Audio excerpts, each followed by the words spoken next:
Hola, bienvenidos a todos. Gracias por acompañarnos a esta segunda conferencia del ciclo que hemos titulado La Ciudad de México como la Nueva Jerusalén. Lo hemos organizado en conjunto el programa Historia Viva y el programa de Cultura Judaica del Departamento de Historia de la Ibero. Y pues el día de hoy nos acompaña la doctora Marta Fernández, quien es académica del Instituto de Investigaciones Estéticas de la UNAM y a quien agradecemos de antemano su presencia y participación y nos compartirá un poquito de los años de experiencia que tiene investigando este tema tan interesante que nos reúne en nuestro ciclo.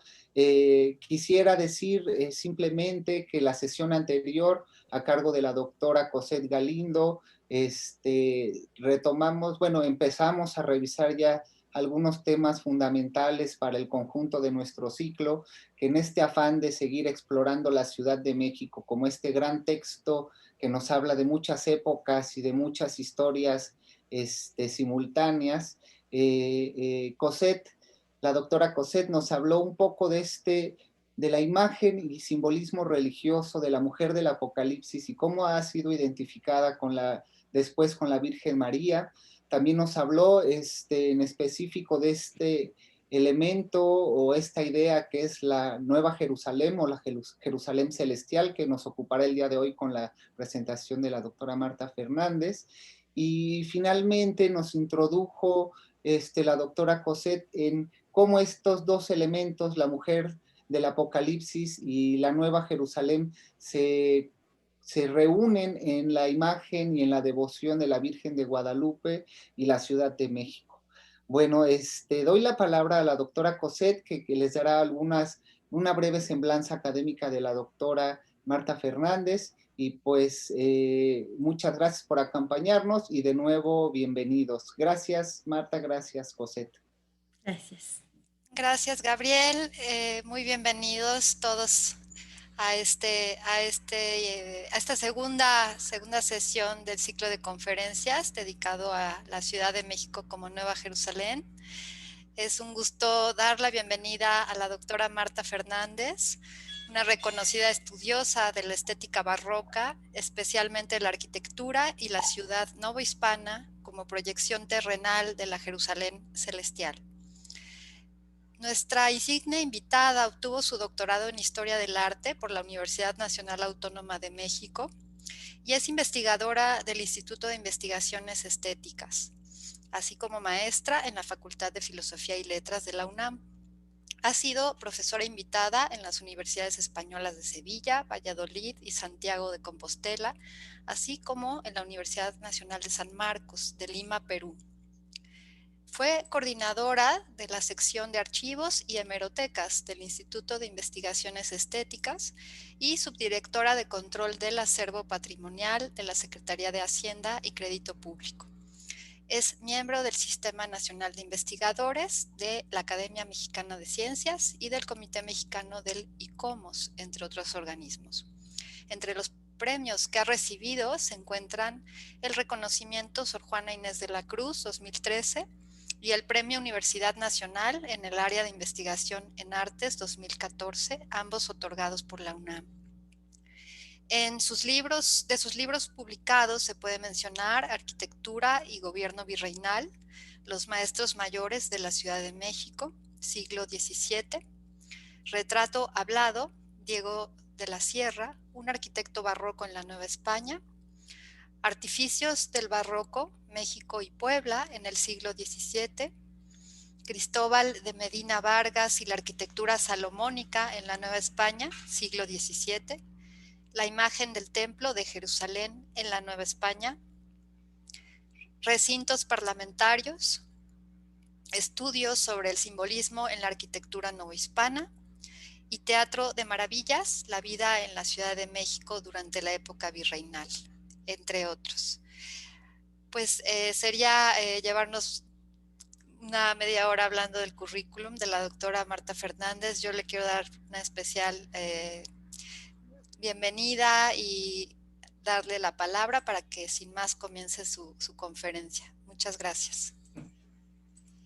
Pues muchísimas gracias, Cosette, muchísimas gracias al Departamento de Historia Judaica y de Historia Viva de México por la invitación para participar en este ciclo de conferencias con un tema que realmente es muy, muy interesante. Es pues prácticamente inacabable, pero que nos explica en mucho las características incluso urbanas y arquitectónicas de pues muchas de las ciudades de la Nueva España. Y aunque en esta ocasión me voy a centrar en la Ciudad de México, de todas maneras lo que les voy a contar se puede hacer extensivo a otras ciudades. Quienes conozcan un poquito algunas otras ciudades de México como Puebla o Morelia o incluso Guadalajara o Querétaro, se van a dar cuenta que hay muchas cosas que tienen mucho que ver con esto, porque tiene que ver con la cultura que se desarrolló a lo largo de la historia novohispana. Entonces voy a compartir la pantalla para empezar con las imágenes. Ya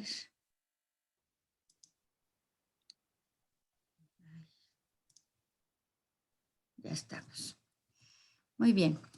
Bueno, voy a comenzar con estas reflexiones que a mí me parecen que nos explican mucho el porqué de las características de las ciudades de la Nueva España, especialmente de la Ciudad de México.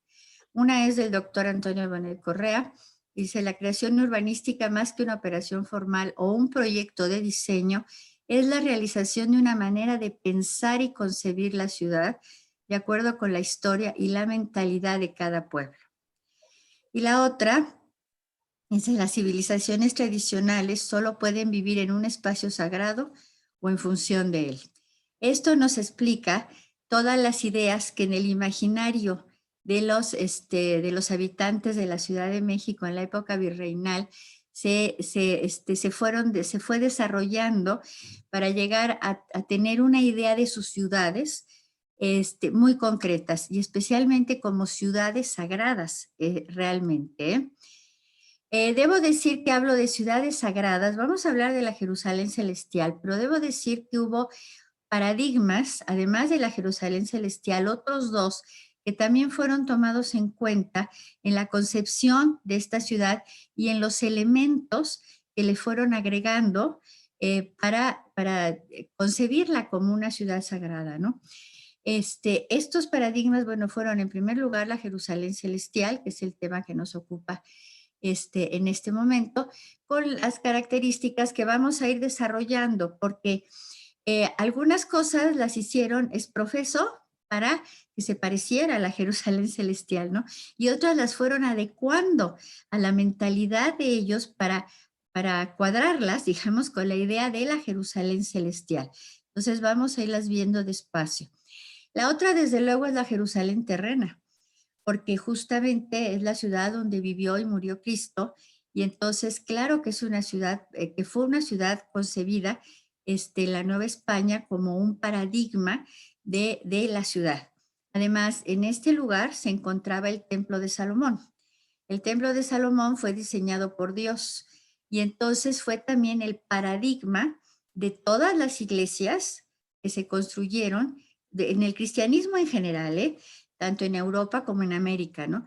Pero en la Ciudad de México muy concretamente fue ese el paradigma que utilizaron. Entonces las dos están imbricadas incluso en crónicas, en documentos, donde se ve que las dos ciudades de Jerusalén están como entrelazadas de alguna manera, ¿no?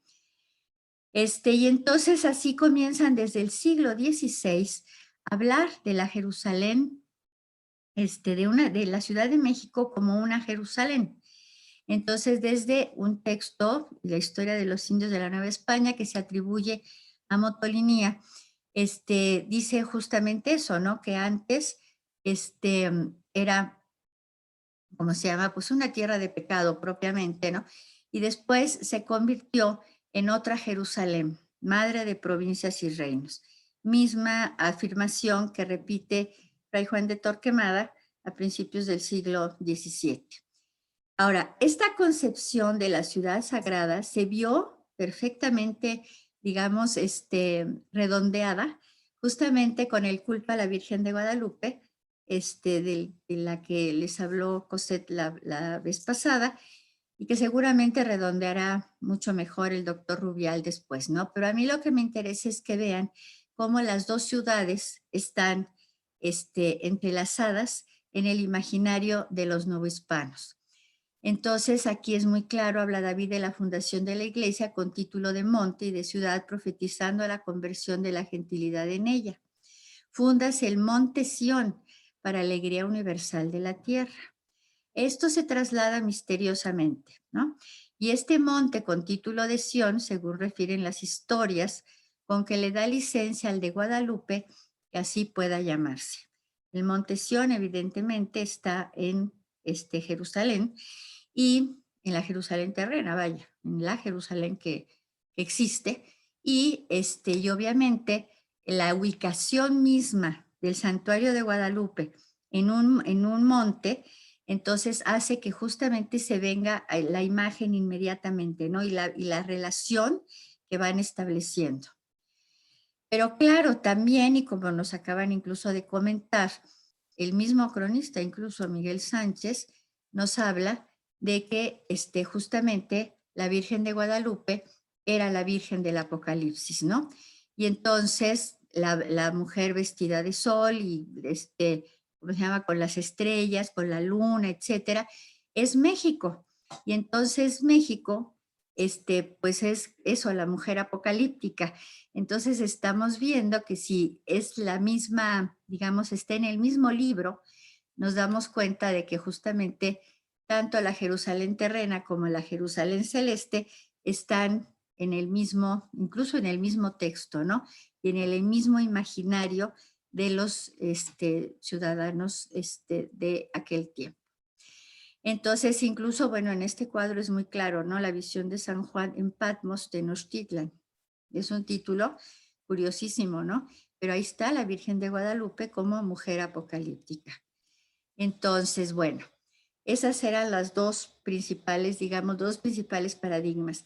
Pero resulta que Roma también fue tomada en cuenta como otro paradigma para los barrios de indios. En un artículo muy interesante que escribieron el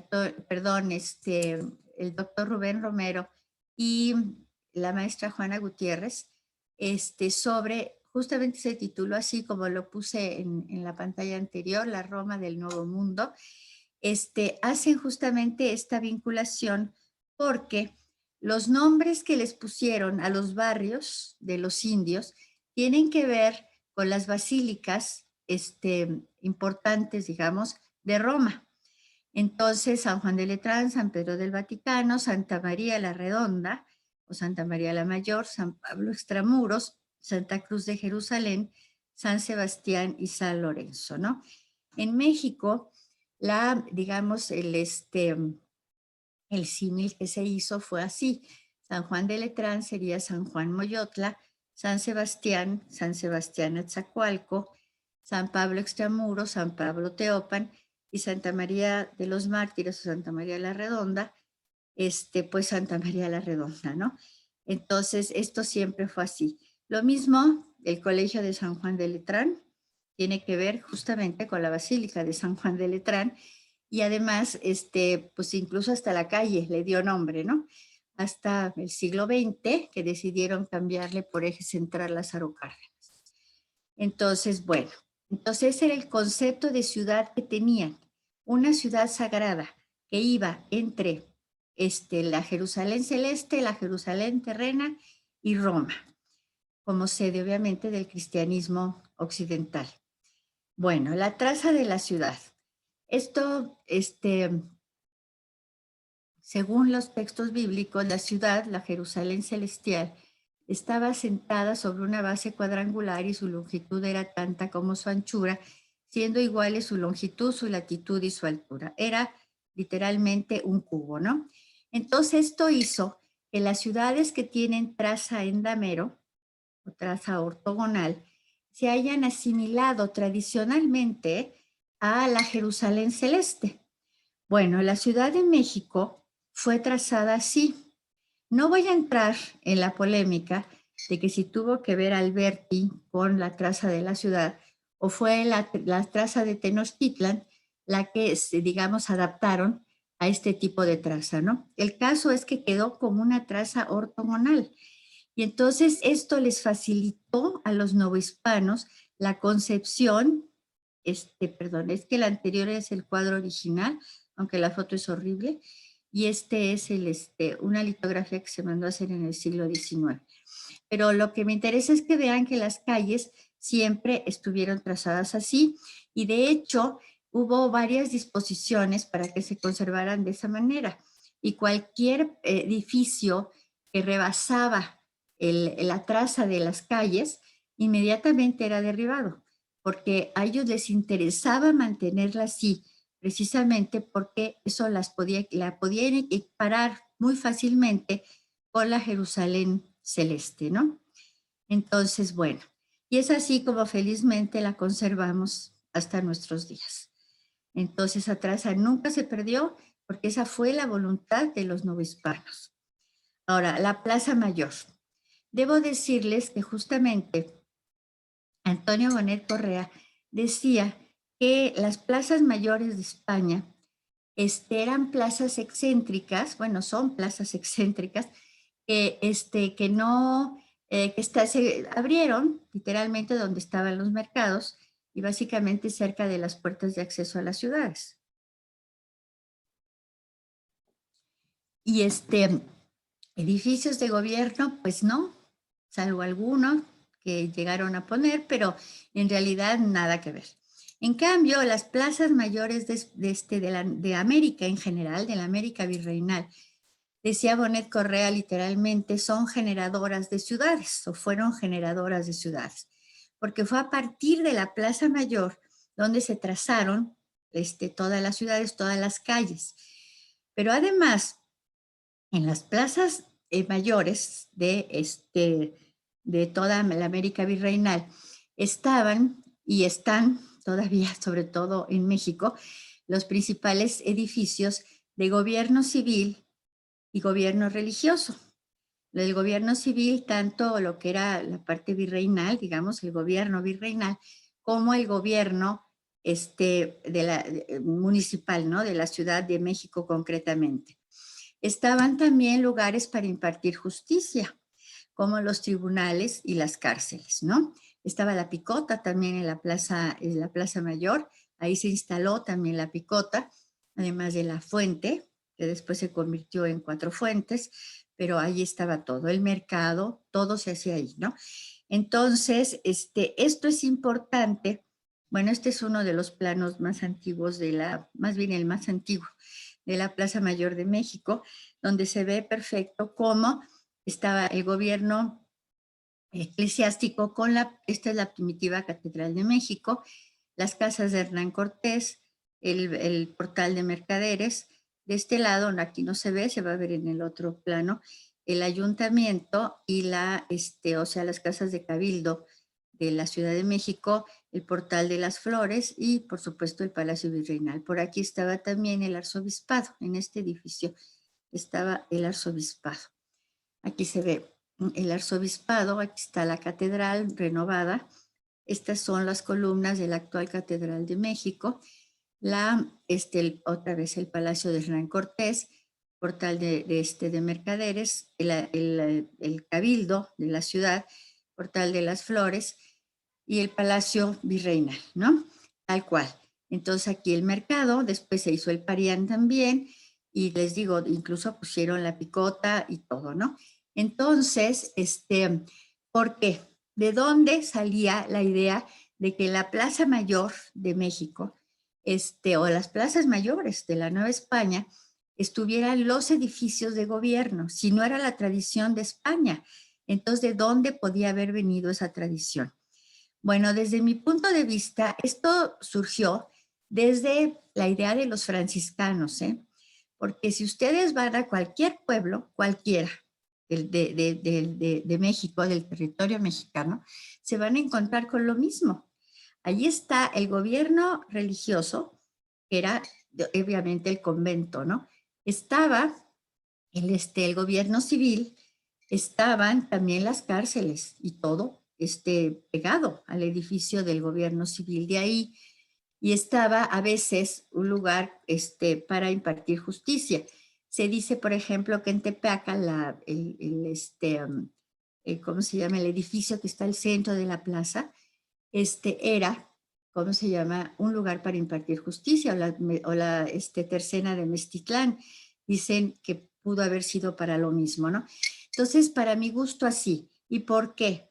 Bueno, porque, según los textos bíblicos, en la explanada del templo, Salomón construyó el templo, pero además construyó diversas dependencias que se han considerado como para la administración de su reino.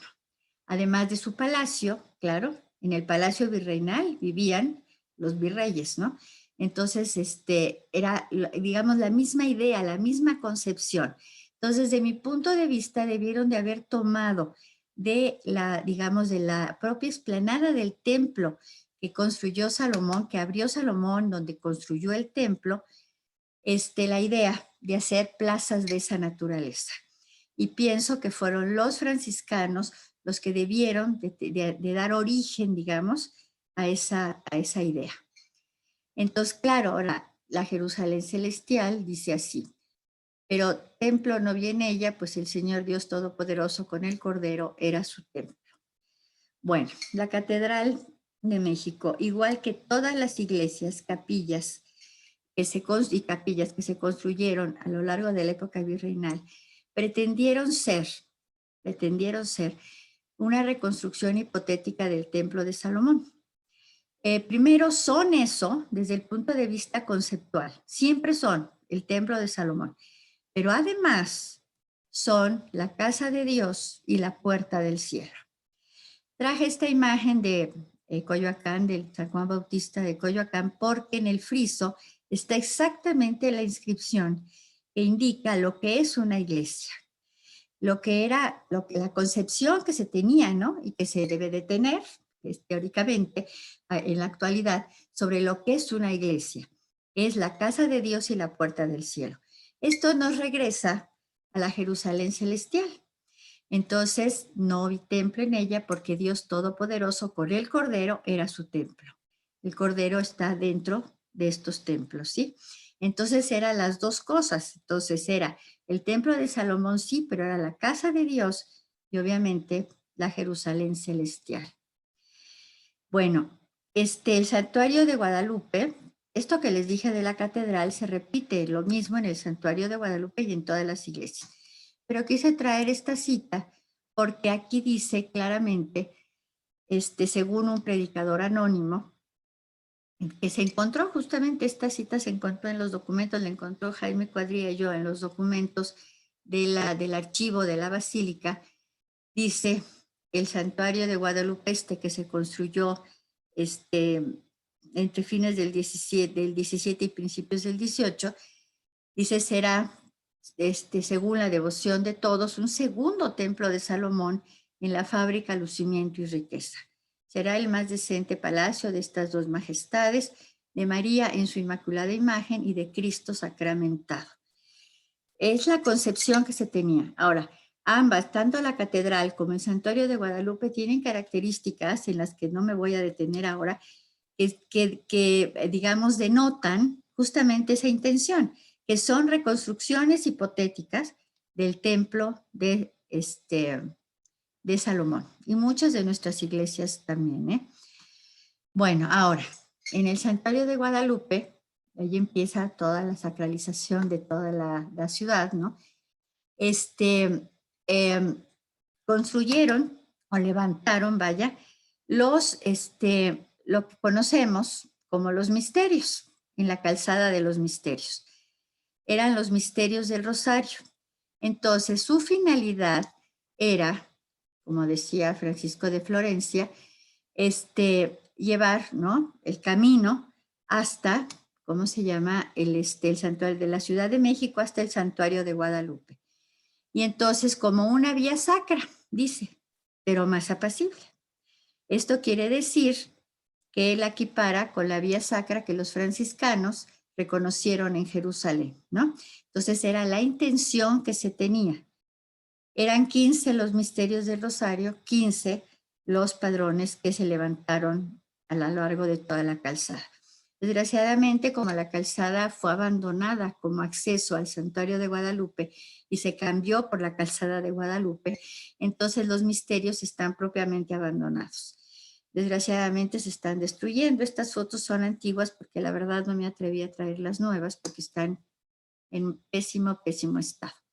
Bueno, pero además de esa vía sacra que hicieron para la Virgen, claro que hicieron la de Cristo. Entonces levantaron las capillas del Calvario, y claro que fueron los franciscanos, los promotores, que iban desde el convento de San Francisco hasta el final, digamos, de la Alameda, ¿no? Entonces aquí se ven las capillitas que iban hasta lo que era el convento de San Diego, que ahora es un museo, fue la Pinacoteca muchos años, ahora no recuerdo cómo se llama el museo, pero hasta allá llegaba, ¿no? Aquí se ven nuevamente las capillas, cómo iban. Entonces eran puntos de sacralización del espacio, ¿eh? Y entonces, y también que equiparando a la ciudad de Jerusalén, la Ciudad de México con la Ciudad de Jerusalén. Esta era la última capilla. Aquí se ve como si fuera nada más una especie de cruz cubierta, pero en realidad era una capilla bien hechicita que hizo el arquitecto Cristóbal de Medina a fines del siglo XVII, ¿no? Entonces así iba todo el camino y entonces ya era una parte de la sacralización. De todas las capillas, pues todas fueron destruidas, entonces lo que conservamos es lo que queda de esta portada de la segunda estación del Vía Crucis. Está dentro de la capilla de Valvanera, por supuesto del convento de la iglesia de San Francisco. Ahora, la otra. La ciudad nunca tuvo murallas, nunca jamás. En el siglo XVIII se pretendió hacer una especie de foso, pero en realidad no se hizo nada. Y entonces la Ciudad de México no. Pero en el imaginario de los novohispanos, la Ciudad de México estaba amurallada. Y entonces en todos los documentos, todos, aparece cualquier cosa que queda fuera de la traza de la ciudad, le decían extramuros de la Ciudad de México, ¿no? ¿Por qué? Bueno, pues porque la Jerusalén celestial es una ciudad, una ciudad amurallada, ¿no? Entonces tenía un muro grande y alto y 12 puertas, y sobre las 12 puertas 12 ángeles y nombres inscritos que son los nombres de las 12 tribus de Israel. Entonces el muro de la ciudad tenía 12 hiladas y sobre ellas los nombres de los 12 apóstoles del Cordero, ¿sí? Es una ciudad amurallada según los textos bíblicos. Entonces en México pues también había una muralla y entonces todo lo que quedaba fuera era extramuros. Traje esto como ejemplo, simplemente como ejemplo, pero cualquier crónica, cualquier documento que hable de la Alameda o de la Villa de Guadalupe o de Tlatelolco va a decir extramuros de la Ciudad de México, ¿no? O extramuros de esta corte, como dice en esta patente, ¿no? Estaba en la parroquia de Santa María, extramuros de esta corte. Y en esta dice extramuros de la ciudad, una ciudad amurallada, ¿no? Ahora, toda muralla tiene baluartes, baluartes defensivos, ¿no? Y entonces, en México decidieron que 4 imágenes, 4 advocaciones de la Virgen María iban a ser los baluartes defensivos de la ciudad, en los 4 puntos cardinales, ¿no? Entonces, los remedios, ahorita les paso las imágenes de la Virgen, la de las vírgenes La Piedad, la Virgen de Guadalupe y la Virgen de la Bala, que estaba en San Lázaro. Entonces, bueno, la Virgen de la Piedad desgraciadamente desapareció, pero entonces aquí está Fray Francisco de Florencia, que nos dice que claro, la Virgen quería tanto a la Ciudad de México que puso como su amparo seguro en las 4 partes de México 4 imágenes milagrosas que le sirven de 4 castillos roqueros que la defiendan. Al oriente, Nuestra Señora de la Bala, al poniente la Virgen de los Remedios, la Piedad al sur y la Virgen de Guadalupe al norte, ¿no? Entonces es así como van construyendo la idea de que están en la Jerusalén celestial. Y casualmente, claro, también la Jerusalén terrena tiene murallas, entonces era una ciudad amurallada. Ahora, ¿cómo eran los muros? ¿Cómo era el muro cómo es el muro de la Jerusalén celestial? Bueno, tiene todo género de piedras preciosas, ¿no? El jaspe, el zafiro, la calcedonia, la esmeralda, la sardónica, la cornalina, el crisolito, el berilo, el topacio, la crisoprasa, el jacinto y la amatista, ¿no? Entonces, resulta de que cuando se inaugura y se dedica el retablo mayor de la iglesia de Regina, justamente en la Ciudad de México, Juan Antonio de Nájera y Enciso hace un sermón panegírico donde dice exactamente la equivalencia entre la Jerusalén celestial y la Jerusalén, y el retablo que estamos viendo en este momento, ¿no?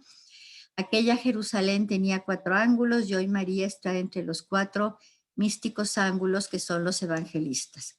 Allá eran 12 las puertas y acá sirven de guarda y defensa de ese retablo, ese bien concertado número de alados serafines. 12 piedras preciosas eran las que servían de fundamento y adorno allá en esa ciudad.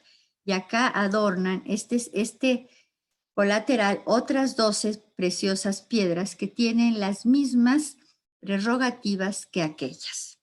Entonces, las piedras preciosas son los santos que estaban en el retablo. San José el crisolito, Santa Rita el sardónice, Santo Domingo el zafiro, San Francisco el jaspe, San Joaquín el berilo, Santana el topacio, San Antonio Abad la esmeralda, San Francisco Javier la amatista, San Juan Nepomuceno y San Gil la calcedonia, San Antonio de Padua el jacinto y Santa Juana de Valois la crisoprasa. Entonces vean cómo van, digamos, cuadrando, ¿no? Van haciendo que todo se vaya relacionando. Entonces esa era la muralla, digamos, de la Jerusalén celestial, ¿no? Ahora, la ciudad estaba iluminada por la gloria de Dios, por lo menos eso dicen los textos bíblicos, ¿no? No había menester de sol ni de luna que la iluminasen porque la gloria de Dios la iluminaba y su lumbrera era el cordero, ¿no? Entonces era una ciudad luminosa. Bien, les voy a decir, perdón que ponga estas imágenes, pero en México conservamos de retablos interiores casi nada y no se ve esto. Hay uno que ahorita les voy a mostrar que fue, pero ya no sirve como eso, ¿eh? Bueno, toda escultura puesta sobre una ventana a contraluz se conoce en arquitectura como transparente. La idea es que justo la luz que entra del exterior forme una mandorla alrededor de las imágenes.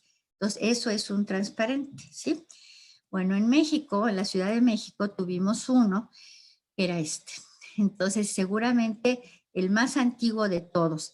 Pero desgraciadamente, con los vitrales que se hicieron, que hizo, perdón que lo diga, pero los hizo Matías Geritz, se perdió la idea del transparente. Pero es la cruz, le entraba la luz, entonces le hacía una mandorla alrededor de la cruz y entonces formaba ese transparente. Bien, entonces, la luz del exterior, entonces era la luz de Dios, estaba iluminando lo mismo, pues el interior de la iglesia y formaba esta idea. Pero bueno, conservamos transparentes exteriores. Entonces uno dice, ¿pero cómo?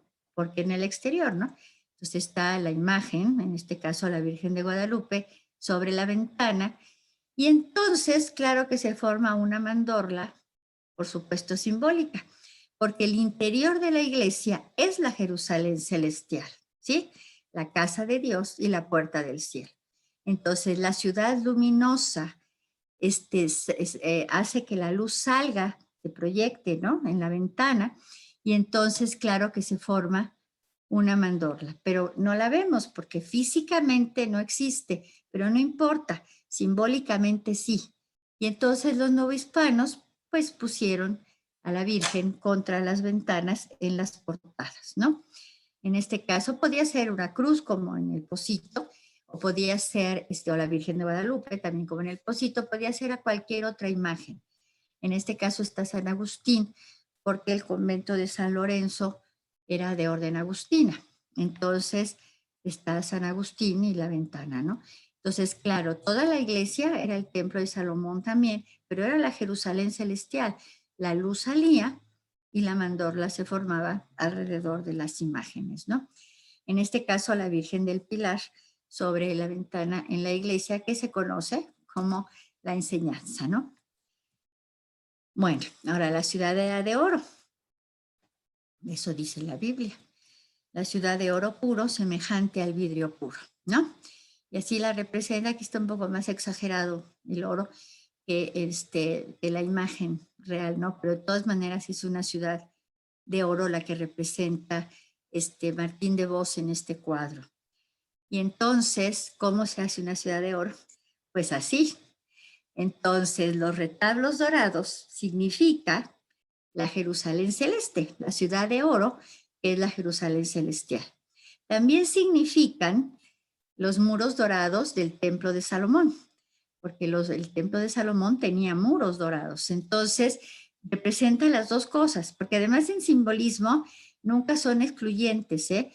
Todo simbolismo es polisémico, entonces significan varias cosas. Y claro, en este caso, pues con más razón, ¿no? Son dos ciudades sagradas al final de cuentas, ¿no? Entonces, así se hacía. Puse Tepozotlán porque es la iglesia que mejor conservada tenemos y donde se ven realmente los retablos completos y se da una idea de cómo se hacía justamente la representación real de la Jerusalén celeste en la tierra. Entonces, no en todas las iglesias conservamos todos los retablos, pero cualquier retablo dorado, cualquiera, representa eso, ¿eh? No importa que ya haya quedado solito, de todas maneras representan eso, ¿no? Entonces, esto otra vez la enseñanza. Esto es el retablo la capilla de los Reyes de la Catedral de México. Toda ella significa eso, la Jerusalén celestial. Igual que la capilla de los Ángeles. Y todos los que tengan retablos dorados, todos. Entonces, eso significa. En esta iglesia, pues ya está, ya perdió todo. En realidad, como ahora ya es museo, y desde hace muchísimos años, ¿no? Ya lo perdió todo. Ya no se conserva nada, pero aquí se da una idea de cómo era la iglesia completa, con todos los retablos. Entonces era la ciudad de oro, cómo se representaba, ¿no? Ahora, esto parece que es un poquito matemático, ¿no? Que va así como una y otra, pero en realidad para ellos era toda la ciudad, todas sus iglesias, todas sus capillas eran sagradas. Y entonces si representaban tanto el templo de Salomón, que Salomón construyó en la Jerusalén terrena, como como la Jerusalén celestial.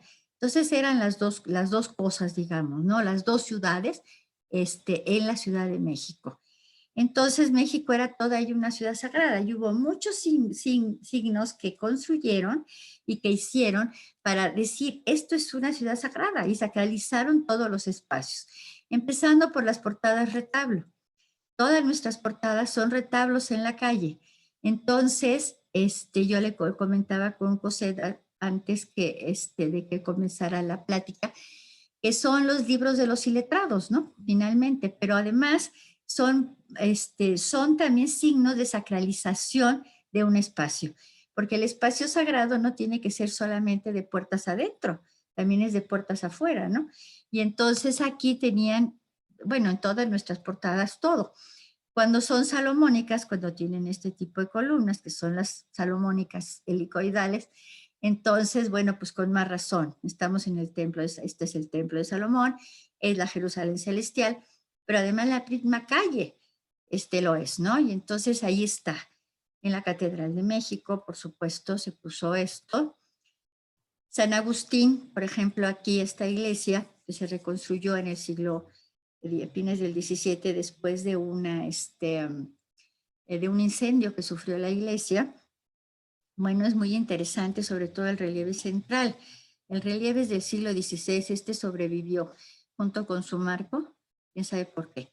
Pero las cartelas que están aquí son muy interesantes porque hacen referencia a San Agustín como Nuevo Salomón y a la construcción del templo. Entonces, en una de las cartelas dice la doble fábrica. Sí, la espiritual y por supuesto la material, ¿no? Eran las dos fábricas del templo a las que se refería. Bueno, todas las portadas retablo son eso. Entonces, independientemente de la iconografía que tengan, que también es muy importante, de todas maneras, los propios elementos arquitectónicos nos van diciendo que esto digamos, es un edificio sagrado para una ciudad sagrada, ¿no? Y entonces, por ejemplo, estas pilastras que son también salomónicas, entonces son salomónicas y aparte la portada nicho, pues la portada hornacina normalmente representa el nacimiento de Cristo. Entonces, así, bueno, igual esta que ya vimos hace un rato. Las estípites igual. Los estípites son seres humanos en abstracto. Y entonces parece que están representando, porque generalmente se ponen 4 para estructurar las portadas. Además de otros chiquitos que por allá aparecen a veces, pero 4 para estructurar. Entonces se considera que son los 4 evangelistas o los 4 ángeles que custodian el mundo, ¿no? Finalmente enviados de Dios, ¿no? Y de estas hay muchas. Entonces la sacralidad va hacia afuera también, no nada más hacia adentro. Los conventos de monjas en la época virreinal, la mayor parte tuvieron portadas gemelas hacia la calle. Bueno, estas portadas también representan el templo de Salomón.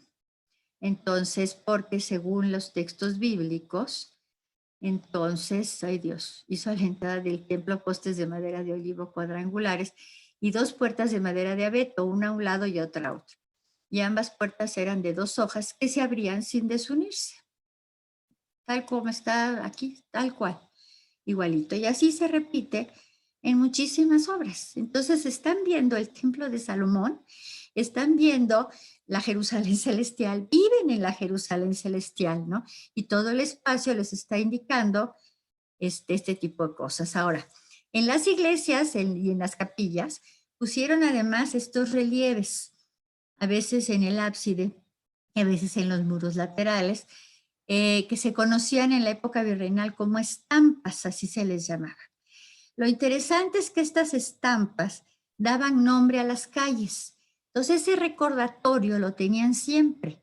Entonces era la calle de la Estampa de Jesús María, por ejemplo, la calle de la Estampa de Santo Domingo. Entonces era la calle de la Estampa de algo y entonces siempre estaban presentes. No se conservan muchas, algunas han perdido sus elementos, pero otras se conservan todavía. Y ahí están. Esta es muy bonita, pero tiene hasta sus estípites y todo. Y este es de la Catedral de México. Bueno, en los edificios lo mismo.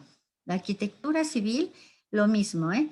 Entonces, este edificio, por ejemplo, es bien interesante porque, bueno, tiene sus ese era el antiguo arzobispado, ¿no? Construido en el siglo XVIII ya, el edificio que vemos ahora ya es del XVIII. En los interestípites hay estas inscripciones que dice entre las dos, y dijo el que estaba sentado en el trono, he aquí que hago nueva todas las cosas. Apocalipsis 21. Lo interesante es que el Apocalipsis 21 describe la Jerusalén celestial. Entonces estaban en la Jerusalén celestial y eso es lo que estaba diciendo.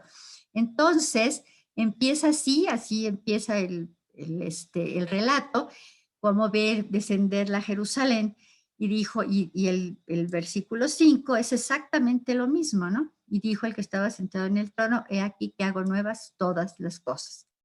La Jerusalén celestial, ahí estaban, y no está en el interior, está en la fachada, porque en la fachada es lo que está diciendo la ciudad, es la Jerusalén celestial, ¿no? Entonces, bueno, obviamente los nichos que tenían las casas, normalmente en las esquinas, pero también las hubo en medio. Ahorita les voy a enseñar un ejemplo. En la Ciudad de México, normalmente con la Virgen de Guadalupe. En otras ciudades cambiaba pues según la advocación principal. Por ejemplo, en Oaxaca, en las casas suelen verse a la Virgen de la Soledad, ¿no? Entonces, pero aquí la Virgen de Guadalupe, que era la patrona, ¿no? Primero fue la patrona de la Ciudad de México y ya después se hizo patrona de la Nueva España, ya en el siglo XVIII, pero ella nació como patrona de la Ciudad de México, ¿no? Y entonces, claro, pues ahí estaba. Entonces, sí, claro, la familia, la devoción de la familia, etcétera, sí estaba muy bien, sí, pero está en la calle, en la calle. Entonces, esta esquina ya quedaba sacralizada. Yo pienso además que estos nichos debieron de ser algunos indicadores, digamos, de rutas procesionales, ¿eh? Lo que pasa es que ahora ya hemos perdido tantos nichos y tanta documentación también que no sabemos cómo eran exactamente las rutas, pero yo pienso que también tuvieron algo que ver. Miren, esta casa tenía dos nichos, uno en la esquina y otro sobre la portada principal y el salón del estrado. Este era el salón del estrado, que era el salón más importante de las casas virreinales, ¿no? Entonces, sobre él, el nicho. Ya se perdieron las imágenes. En casas más modestas también, ¿eh? Entonces, estas todavía se conservan milagrosamente. Aquí está el nicho. Seguro la escultura ya es nueva, desde luego más contemporánea, pero el nicho, vean, o sea, en la esquina. Entonces, así. Ahora, cuando no se ponía nicho en la esquina o un nicho en la fachada, muchas veces con el propio tezontli se marcaban elementos sagrados, ¿eh? Era importantísimo hacer eso. Entonces, en este caso, pues es una cruz, ¿no? Entonces, así. Bueno, todas las plazas tenían algo. Podía tener una especie de cruz cubierta, como parece que sería esta, o una capillita, como parece que fue esta, en la Plaza de Santo Domingo, ¿no? Entonces, pero todas. Entonces, claro, había signos de sacralidad por toda la ciudad. Esta es una capilla que conservamos todavía en la plaza, es la Concepción Huepopan, pero la plaza está en Belisario Domínguez, entonces muy cerquita del eje central. Entonces ahí está, entonces se conserva la capilla. También en los cruces de caminos se hicieron capillas, entonces esta debió de ser un cruce de camino. El Salto del Agua debió de estar en un cruce de camino, ¿no? Bueno, esta capilla, pues aparte de las imágenes que ya perdió, porque ya las perdió, entonces tiene sus pilastras salomónicas. El arco en forma de semiestrella, pues nos está diciendo eso, ¿no? Esta es la casa de Dios y la puerta del cielo. Entonces vamos a entrar al cielo. Toda la decoración nos habla del paraíso. Aquí debió de haber una imagen de bulto, porque aquí está la peana perfectamente marcada. Debió de ser un transparente. Desgraciadamente se perdió, ¿no? Entonces ahí está, la sacralidad en todos los puntos, en todo. Y luego hasta las fuentes, ¿no? Entonces conservamos esta. Esta es la réplica porque la original está en Tepozotlán. Pero esta es la réplica. Bueno, pues esta fuente tiene columnas salomónicas. Entonces, en todos lados estaban marcando eso. Entonces, no era nada más, tenían la idea, o sea, en su imaginario vivían en una ciudad, en la Jerusalén celeste, en la Jerusalén terrena y parte en Roma también, ¿no? Entonces, era una ciudad sagrada en realidad, ¿no? Y entonces lo marcaban en todas partes. Entonces, no nada más era la catedral o las iglesias o así, no. Ven que en todas partes había signos de esa sacralidad. Y es ahí donde vivían los novohispanos. Es todo, muchas gracias.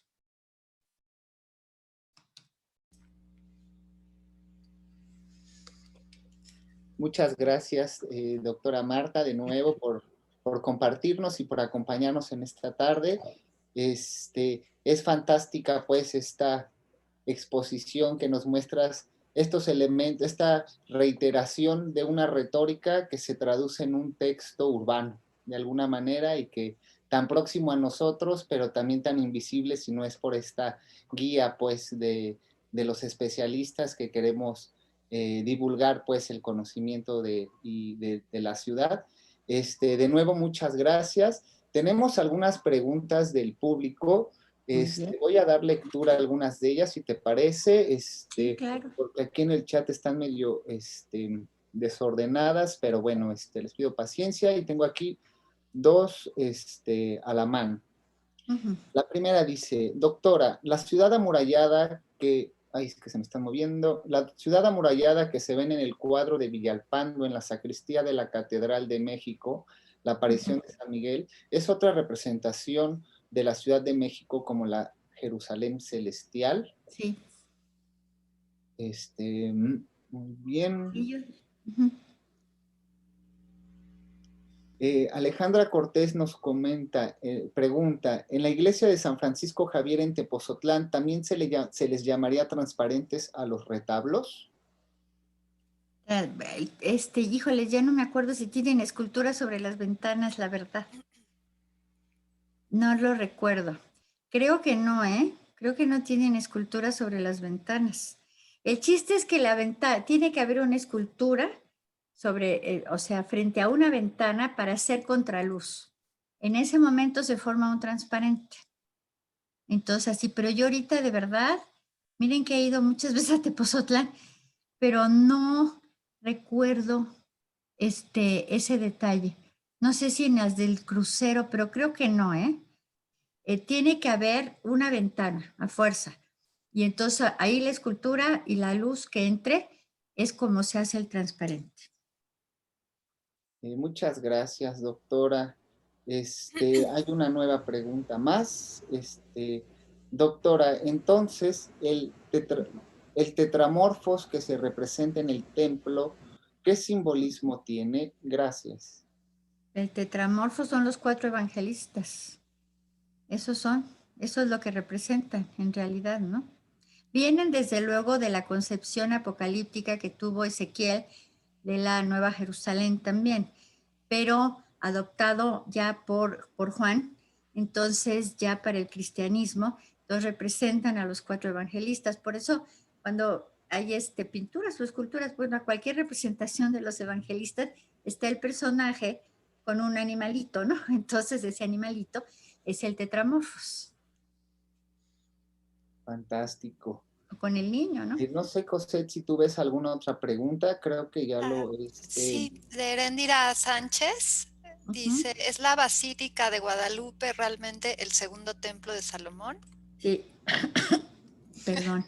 Bueno, es una representación hipotética, ¿no? Una reconstrucción hipotética del templo de Salomón.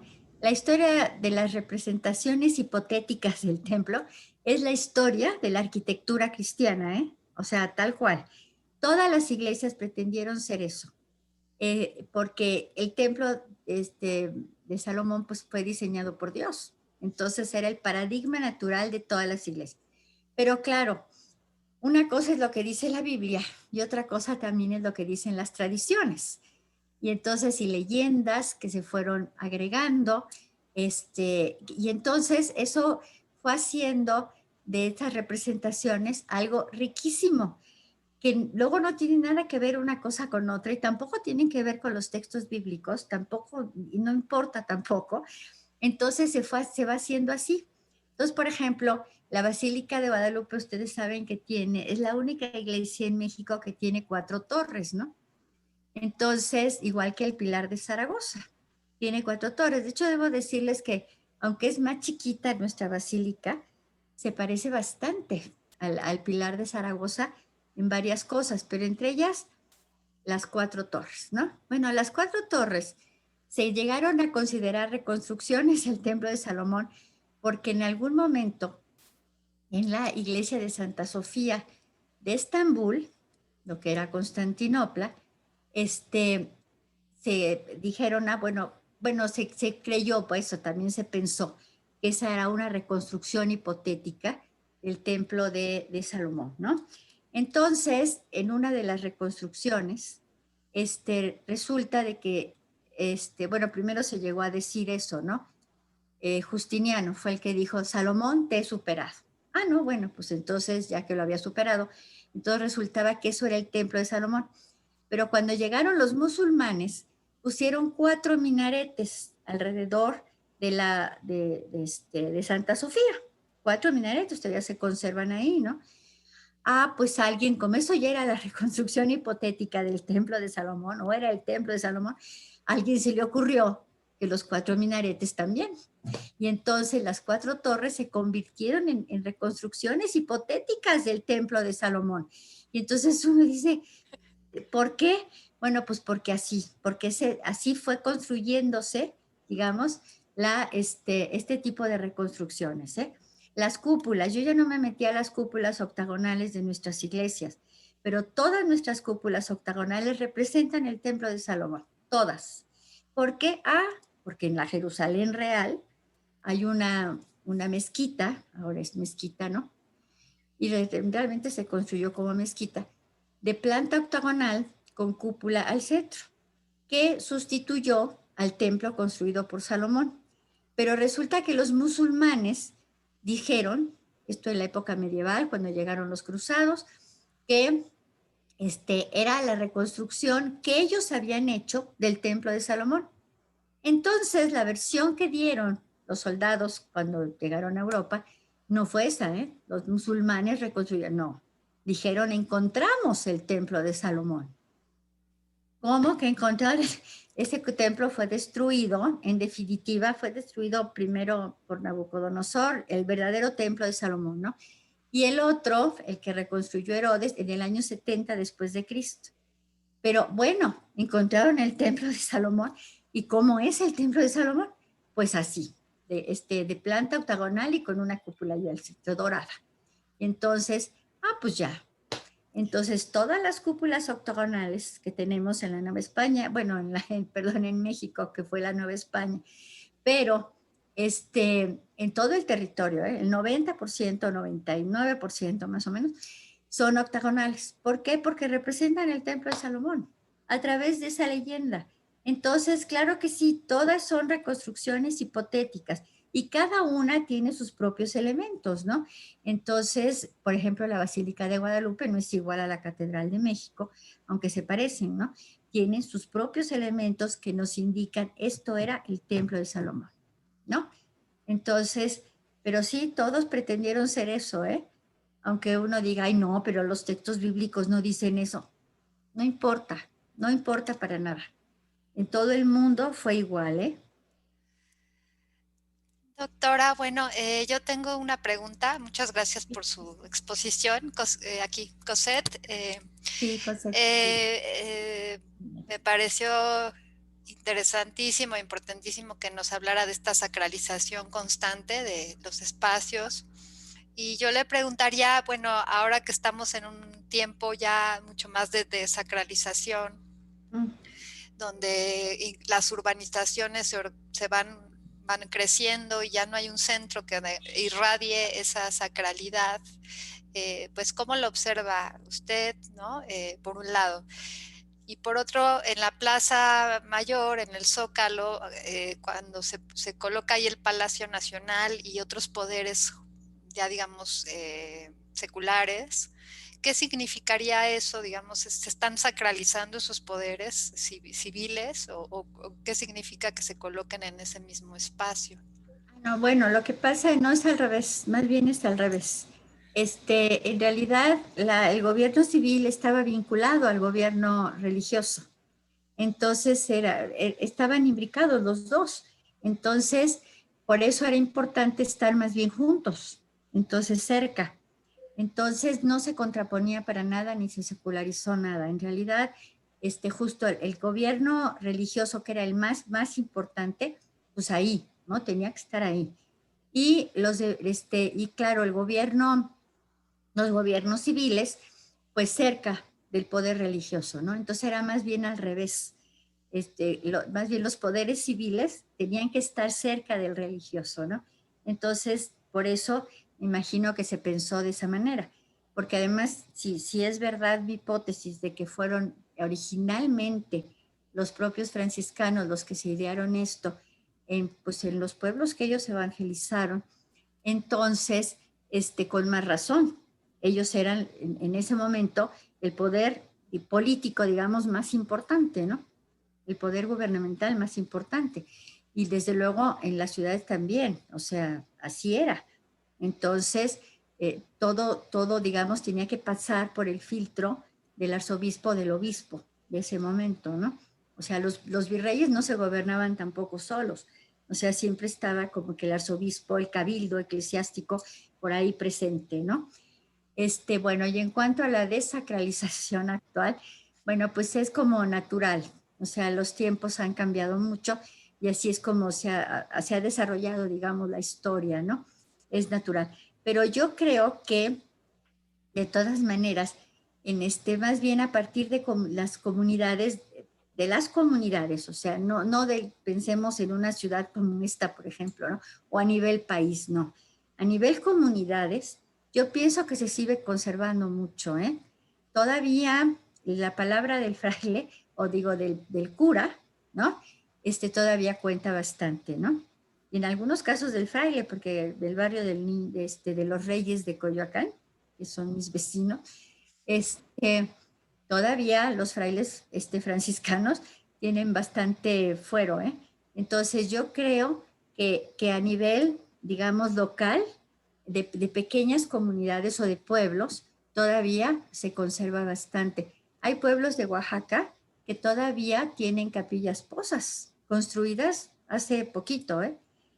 Que incluso tienen capillas posas desmontables. Entonces las montan y las desmontan según cada fiesta, ¿no? Que tienen. Entonces yo pienso que, que en pequeñas comunidades todavía se sigue conservando eso, ¿eh? Muchas gracias. ¿Y de qué? Tenemos una última pregunta, ¿estás de acuerdo, doctora Sí, Marta? sí, claro. De parte de Adina Simet y pregunta, los arquitectos fueron españoles dirigidos por representantes religiosos y sabemos que en algunas iglesias hay elementos de sincretismo de las creencias locales de la población indígena.